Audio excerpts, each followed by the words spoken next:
Hello guys, চ্যানেলে সকলকে স্বাগত জানাই। তো গাইজ চলে আসলাম নতুন একটা ব্লগ নিয়ে। তো দেখতে পাচ্ছ আমরা কয়েকটা মহিলা এখানে আছি, আরও মহিলা আছে।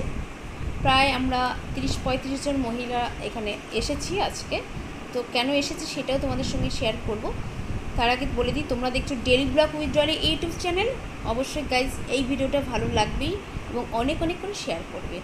তো পাশে থাকা বেল আইকনটা তো ক্লিক করতেই হবে এবং সাবস্ক্রাইব অবশ্যই করবে। তো গাইজ চলো তোমাদের সঙ্গে একটু ভিডিওটা ব্লগটা শেয়ার করি। তো চলে এসেছি, এটা রোডটা দেখতে পাচ্ছ, এটা NH-34 রোডের পাশেই। তো কৃষ্ণনগর থেকে যাচ্ছে বেতুয়া রোড এবং ধুবুলিয়া। তো হোটেলটা দেখছো, হোটেলটা হচ্ছে নীলাচল হোটেল।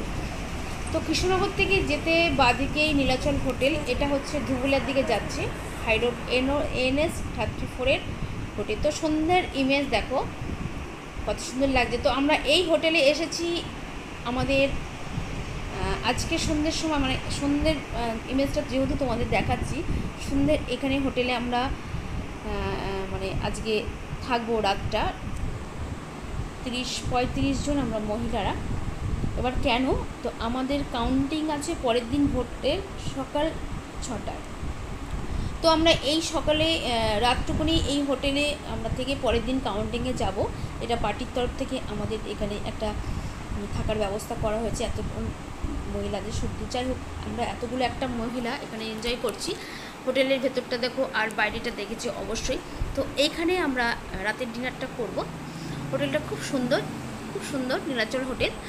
বাইরেটা যেমন সুন্দর, ভেতরের রুমগুলোও সুন্দর, এসি আছে, নন এসিও আছে। তো আমরা এখানে আরও রুমে রয়েছে, এখানে প্রায় 30-35 জন আমরা মহিলা সব অ্যাটেন্ড হয়েছি। পরের দিন বললাম যে আমাদের কাউন্টিং আছে ভোটের, আমাদের মহিলাদের সিলেক্ট করেছিল, তো আমরা সেখানেই যাব। তো যাই হোক, রাতের ডিনারটাও আমাদের চলে এসেছে। তো এখানে রাতের ডিনার হচ্ছে সাদা ভাত, চিপস, ডাল, আলু পটল তরকারি এবং মাছের ঝোল। তো একদম সাদামাটা খাবারটাও তোমাদের সঙ্গে শেয়ার করছি গাইজ। তানুরাতে হোটেলে আসলাম, খাবার শেয়ার করলাম না তাই কখনো হয়? তো একদম আমাদের ঘরোয়া রান্নার মতন হয়েছে। যদিও মহিলারা এত সুন্দর রান্না করে, সেইভাবেই হোটেল থেকে আমাদের মহিলাদের রান্নার মতনই ঘরোয়া রান্না করে দিয়েছে। তো যদিও এই হোটেল থেকে আমাদের খাওয়া হচ্ছে না, আমরা অন্য হোটেল থেকে আমাদের খাবারটা আনা হয়েছে। তো দেখো পটল তরকারিটাও দিচ্ছে। তো গাইজ অবশ্যই ব্লগটিকে অনেক অনেক করে শেয়ার করবে, কারণ আজকে 2 মাস আগে ভিডিওটা করেছিলাম, সেটাই তোমাদের সঙ্গে শেয়ার করছি গাইজ। তো ভোটের কাউন্টিং রেজাল্ট সব বেরিয়ে গেছে, তারপর আমি তোমাদের সঙ্গে ভিডিওটা শেয়ার করেছি। তো আমরা এই হোটেলে আসতে গেলে ডিটেলস তোমাদের বলে দিয়েছি। নীলাচল হোটেল খুব সুন্দর জায়গা, যেমন বাইরেটা তেমন ভেতরটাও।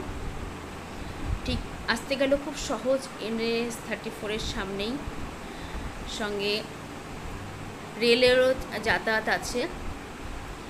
তো রেলের স্টেশনটার নামটা না আমি খুব ভুলে গেছি, একদম সহজ। তো যাই হোক, ধুবুলিয়ার আগের টপিসটাই এটা হবে। মায়াপুরের আগে রুটের আগে, মায়াপুরের রুটের আগে। তো গাইজ ব্লগটি অনেক অনেক করে শেয়ার করবে। তো আজকের মতো তাহলে ব্লগটি এখানে আমি শেষ করলাম। তো টাটা, বাই বাই।